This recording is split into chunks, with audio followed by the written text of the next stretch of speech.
હે ભક્તો, નવરાત્રિમાં મારી આ પવિત્ર કથા સાંભળો. તમારા બધા દુઃખ અને ગરીબી દૂર થઈ જશે. પ્રિય ભક્તો, જે કોઈ આ પવિત્ર કથાને પૂરા મનથી સાંભળશે, તેના જીવનના તમામ કષ્ટ અને દુઃખ હું મારા હાથે દૂર કરીશ. જે સાધક આ કથાનો પ્રચાર પ્રસાર કરશે, તેના અસંખ્ય પાપો નષ્ટ થઈ જશે અને તેને જીવનમાં સુખ, ઐશ્વર્ય અને સફળતા પ્રાપ્ત થશે. બધાનું સ્વાગત છે. વૈદિક પંચાંગ મુજબ આ વર્ષે શારદીય નવરાત્રિનો શુભારંભ 22 સપ્ટેમ્બરથી થઈ રહ્યો છે. આ મહાન પર્વ જગતજનની આદિશક્તિ મા દુર્ગાની ઉપાસના માટે સમર્પિત છે. આ 9 દિવસો દરમિયાન ભક્તજનો માતાના 9 સ્વરૂપોની વિધિવત પૂજા અર્ચના કરે છે. ઉપવાસ અને વ્રત ધારણ કરી ભક્તો માતાની અસીમ કૃપા પ્રાપ્ત કરે છે. શાસ્ત્રોમાં કહેવાયું છે કે જો કોઈ મનુષ્ય નવરાત્રિનું વ્રત કરે, ભલે તેણે જીવનમાં અનેક પાપો કેમ ન કર્યા હોય, તો પણ તે માતાની કૃપાથી તે બધા પાપોથી મુક્ત થઈ જાય છે. આમાં થોડો પણ સંશય નથી. દેવી ભાગવત પુરાણમાં નવરાત્રિમાં મહત્વનું વિશેષ વર્ણન મળે છે. ત્યાં કહેવાયું છે કે જે કોઈ નવરાત્રિ વ્રત કથાને એક વખત શ્રદ્ધા અને ધ્યાનથી સાંભળે છે, તેના કરોડો પાપો તત્કાળ નષ્ટ થઈ જાય છે. માતાની અસીમ કૃપાથી તેને ધન, ધાન્ય, સંતાન, સુખ અને સમૃદ્ધિ પ્રાપ્ત થાય છે. આ જ કારણે દરેક બુદ્ધિમાન વ્યક્તિએ નવરાત્રિ વ્રત કથા સાંભળવી અને સંભળાવવી જોઈએ. જે કોઈ આ કથાનો પ્રચાર કરે છે, તેનું ક્યારે અધોગતિ થતું નથી અને તેનું જીવન મંગલમય બની જાય છે.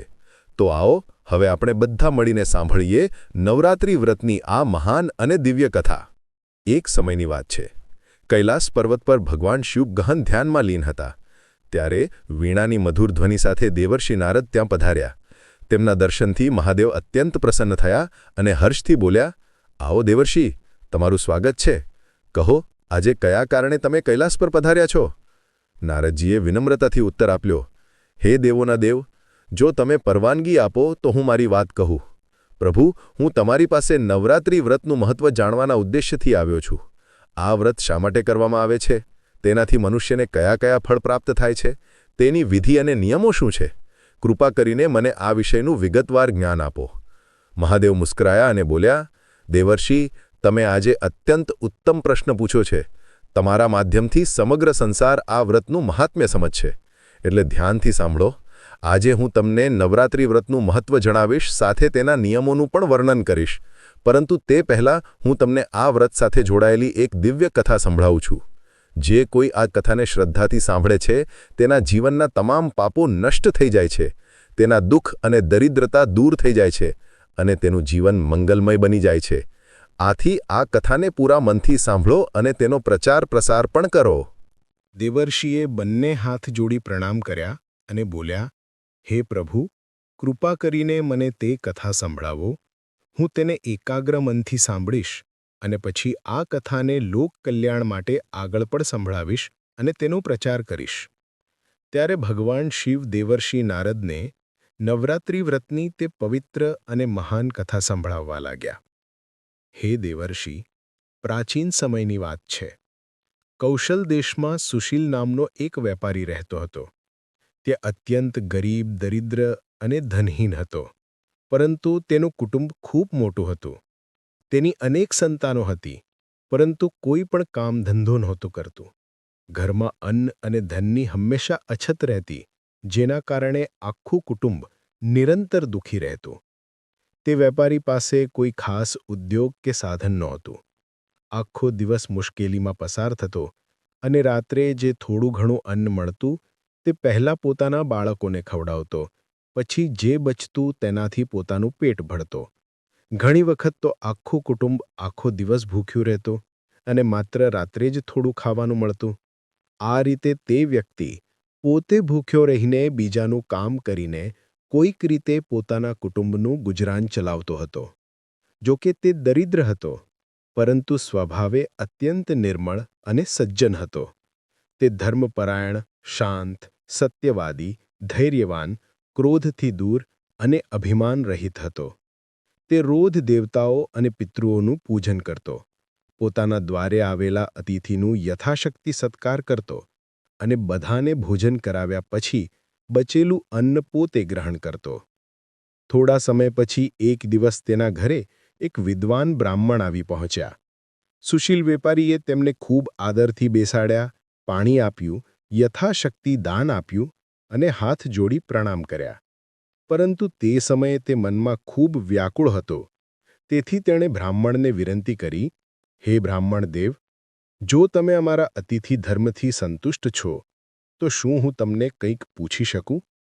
બ્રાહ્મણ મુસ્કરાયા અને બોલ્યા, હે મહાત્મા, તમારી દાનશીલતા અને સત્કારની ચર્ચા ચારે બાજુ ફેલાયેલી છે. લોકો કહે છે કે તમે સાચા દાની અને અતિથ્યપ્રિય છો. આ જ કારણે હું પણ તમારા ઘરે આવ્યો છું. એટલે સંકોચ ન કરો. તમારા મનમાં જે પણ શંકા હોય, નિઃસંકોચ પૂછો. ત્યારે વેપારી બોલ્યો, હે બ્રાહ્મણ દેવ, કૃપા કરીને મને જણાવો કે મારી આ દરિદ્રતા કઈ રીતે નષ્ટ થઈ શકે. આ અભાવને કારણે હું મારા કુટુંબનું પાલન પોષણ કરવામાં અસમર્થ છું. મારામાં ધનની લાલસા નથી, પરંતુ એવી કોઈ સાધના જણાવો કે જેનાથી હું મારા ઘરના લાયક બનીને બાળકો માટે અન્ન ભેગું કરી શકું. મારા પુત્ર પુત્રીઓ ભૂખથી વ્યાકુળ થઈને વારંવાર રડે છે. તેમના આંસુઓ જોઈને મારું હૃદય બળી ઉઠે છે. ઘણી વખત રાત્રે જે થોડું અન્ન મળે તે પહેલાં બાળકોને ખવડાવું છું અને બચે તો હું ખાઉં છું. આજે મારા બાળકોના રડવાથી એટલો વ્યથિત થયો કે તેમને ઘરમાંથી બહાર કાઢતા જોઈને મારું અંતર્મન શોલા બની ગયું. મારી પુત્રી પણ લગ્નની ઉંમરે આવી ગઈ છે, પરંતુ કન્યાદાનનો સમય પસાર થઈ રહ્યો છે અને મારી પાસે આપવા માટે કંઈ નથી. હે પરોપકારના નિદાન, તમે વિદ્વાન છો, તમારી પાસે નિશ્ચિત રૂપે કોઈ ઉપાય હશે. મને તે તપ, મંત્ર, વ્રત કે વિધાન જણાવો, જેનાથી હું મારા કુટુંબનું પાલન કરવામાં સમર્થ બનું. વેપારીની આવી કરુણ વાણી સાંભળી બ્રાહ્મણ પરોપકારી હૃદયથી ભાવવિભોર થયા અને મુસ્કરાતા બોલ્યા, હે વેપારી, તારા દુઃખનું કારણ હું સમજી ગયો છું. ચિંતા ન કર, ઉપાય છે અને તે સરળ પણ છે. તું નવરાત્રિનું પવિત્ર વ્રત વિધિવત રીતે કર. આ વ્રતમાં ભગવતીની આરાધના, હવન, પૂજન અને મંત્રોચ્ચારનું સમ્યક અનુષ્ઠાન કર. દેવીના સ્મરણ અને શુદ્ધ મનથી કરેલા આ અનુષ્ઠાનથી તારું દરેક કાર્ય સિદ્ધ થશે અને તારી દરિદ્રતા સ્વયં નષ્ટ થઈ જશે. હે સજ્જન, નવરાત્રિ નામનું આ વિશેષ વ્રત પૃથ્વી પર સૌથી મંગલકારી અને શ્રેષ્ઠ માનવામાં આવે છે. આ વ્રત માત્ર સુખ, સમૃદ્ધિ અને સંતાનની વૃદ્ધિનું કારણ જ નહીં, પરંતુ જ્ઞાન અને મોક્ષ આપનારું પણ માનવામાં આવે છે, તેમજ શત્રુઓનો સંપૂર્ણ નાશ કરનારું છે. વનવાસ દરમિયાન જ્યારે માતા સીતાનું રાવણ દ્વારા અપહરણ થયું અને શ્રીરામ અત્યંત વિષાદમાં ડૂબેલા હતા, ત્યારે તેમણે કિષ્કિંધા પર્વત પર આ નવરાત્રિ વ્રતનું અનુષ્ઠાન કર્યું હતું. આ વ્રતની દિવ્ય શક્તિના પ્રભાવથી તેમને મહાસાગર પર સેતુ બનાવવાની શક્તિ પ્રાપ્ત થઈ. આના પ્રભાવથી તેમણે રાવણ અને તેના શક્તિશાળી પુત્રોનો સંહાર કર્યો અને માતા સીતાને પુનઃ પ્રાપ્ત કર્યા. મહાદેવ આગળ બોલ્યા, હે દેવર્ષિ, આ રીતે બ્રાહ્મણે વેપારીને નવરાત્રિ વ્રતની મહિમા જણાવી. કથા સાંભળીને વેપારીનું હૃદય ઉલ્લાસથી ભરાઈ ગયું. તેમણે તે જ સમયે બ્રાહ્મણને પોતાના ગુરુ માની લીધા અને દેવી મંત્રની દીક્ષા લીધી. ત્યારબાદ તેમણે ગહન શ્રદ્ધા અને અખંડ ભક્તિથી નવરાત્રિમાં મંત્રજાપ કરીને વિવિધ વિધિઓથી ભગવતીની પૂજા અર્ચના કરી. આ રીતે સતત 9 વર્ષ સુધી તેમણે નિયમપૂર્વક નવરાત્રિ વ્રત કર્યું. જ્યારે 9મા વર્ષની અષ્ટમી તિથિ આવી અને અર્ધરાત્રિનો સમય થયો, ત્યારે સ્વયં જગદંબા મહેશ્વરીએ તે વેપારીને સાક્ષાત દર્શન આપ્યા. તેમના દિવ્ય સ્વરૂપના પ્રગટ થવાથી વાતાવરણ મંગલમય બની ગયું. માતાએ કરુણામય સ્વરમાં કહ્યું, હે પુત્ર, તારી ભક્તિ અને તપસ્યાથી હું અત્યંત પ્રસન્ન છું. નિઃસંકોચ વર માગ, જે પણ તારી ઈચ્છા હોય તે હું પૂર્ણ કરીશ. અચાનક માતા દુર્ગાને પોતાની સામે ઊભા જોઈને વેપારીનું આખું શરીર રોમાંચિત થઈ ગયું.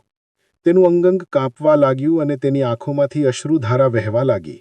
તે અદ્ભુત તેજસ્વી સ્વરૂપ જોઈને તે આનંદથી અભિભૂત થઈ ગયો. તેણે ભાવવિભોર થઈને માતાને પ્રણામ કર્યા અને કાંપતા સ્વરમાં બોલ્યો, હે જગદંબા, તમારા દુર્લભ દર્શનથી મને ધન્ય કરી દીધું છે.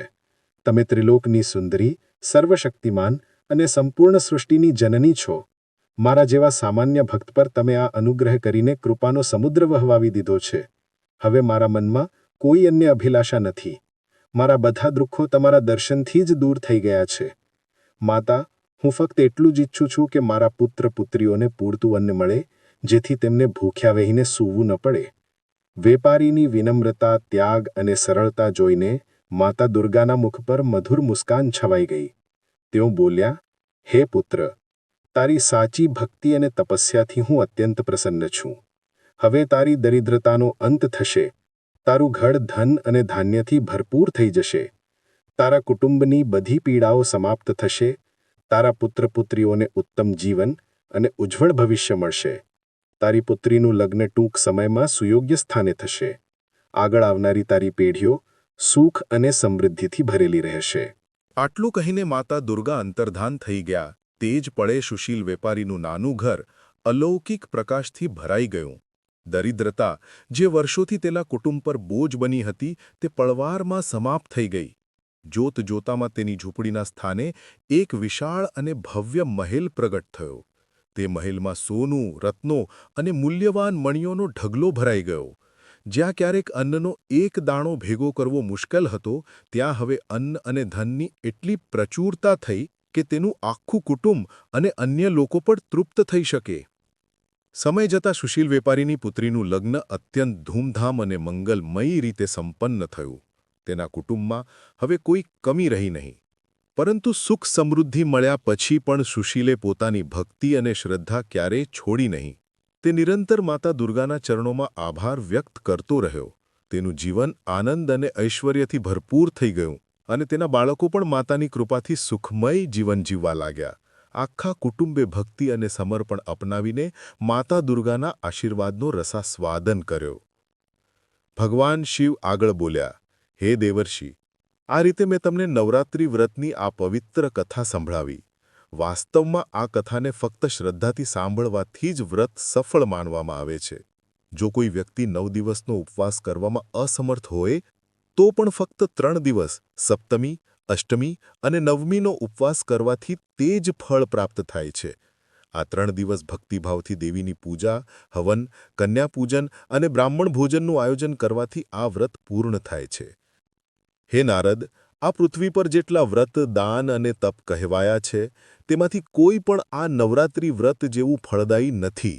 આ વ્રત હંમેશા ધન, ધાન્ય, સંતાન અને સુખની વૃદ્ધિ કરનારું, આયુ અને આરોગ્ય આપનારું છે. એટલું જ નહીં, આ વ્રત સ્વર્ગ અને મોક્ષની પ્રાપ્તિનું પણ સાધન છે.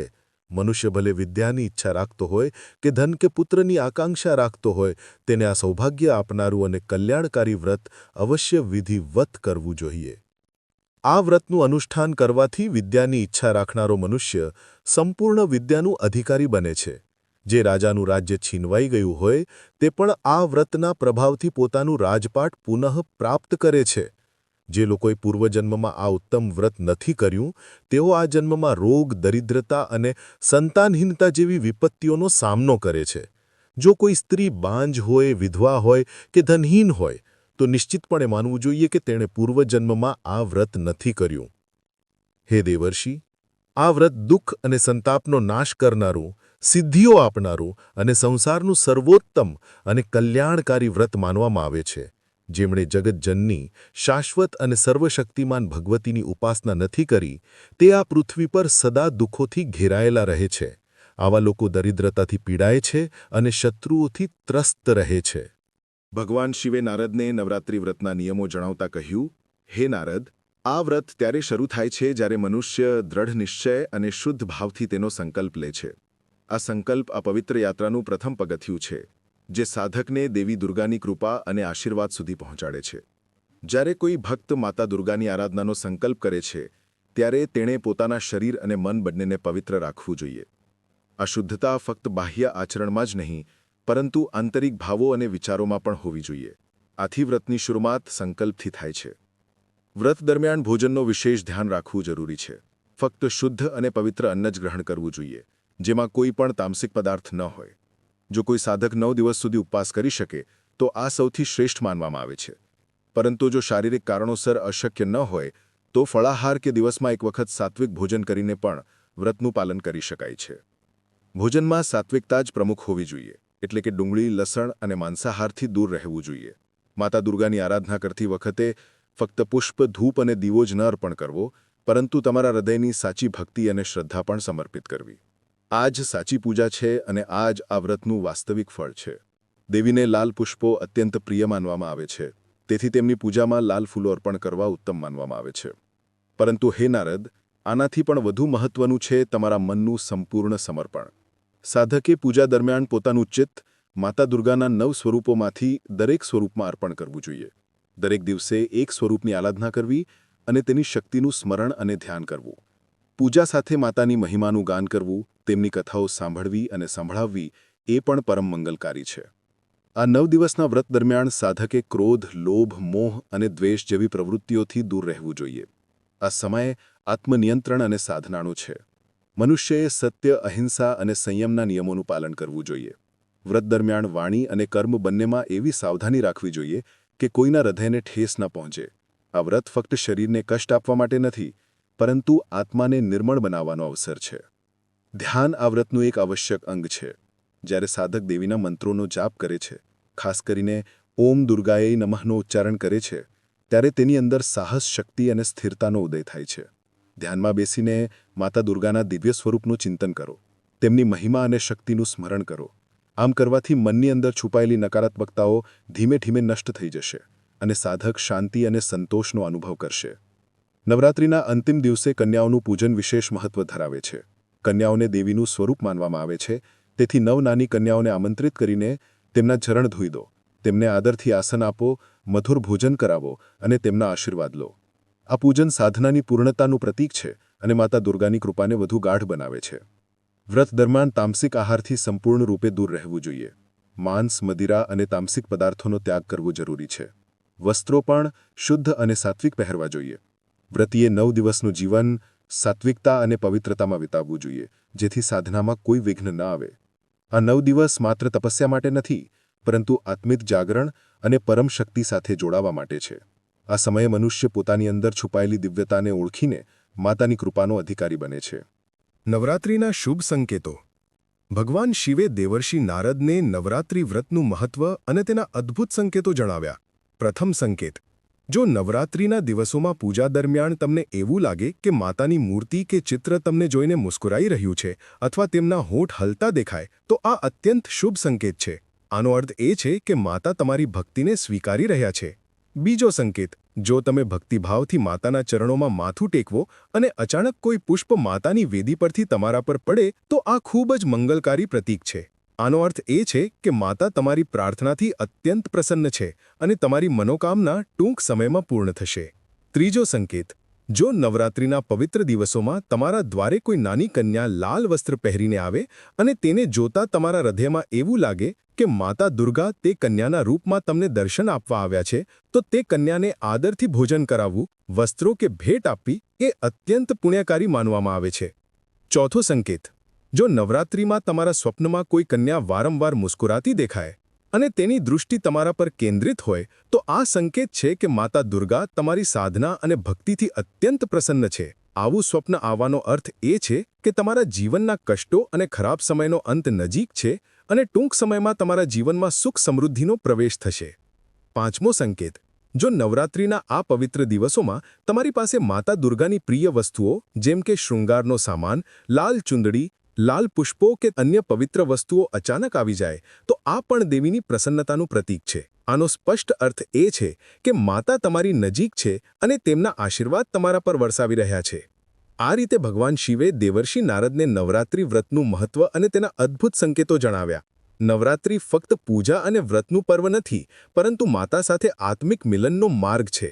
જો તમને આ કથા અને નવરાત્રિ વ્રતના મહત્વના સંકેતો ગમ્યા હોય, તો તેને તમારા મિત્રો અને પરિવાર સાથે અવશ્ય શેર કરો. શ્રદ્ધાભાવથી કમેન્ટમાં લખો, જય માતા દુર્ગા, જેથી આ ભક્તિ દરેક સુધી પહોંચે. આવા જ જ્ઞાનવર્ધક અને ભક્તિમય પ્રસંગો સાંભળવા માટે ચેનલને સબસ્ક્રાઇબ કરવાનું ભૂલશો નહીં. જય માતા દુર્ગા.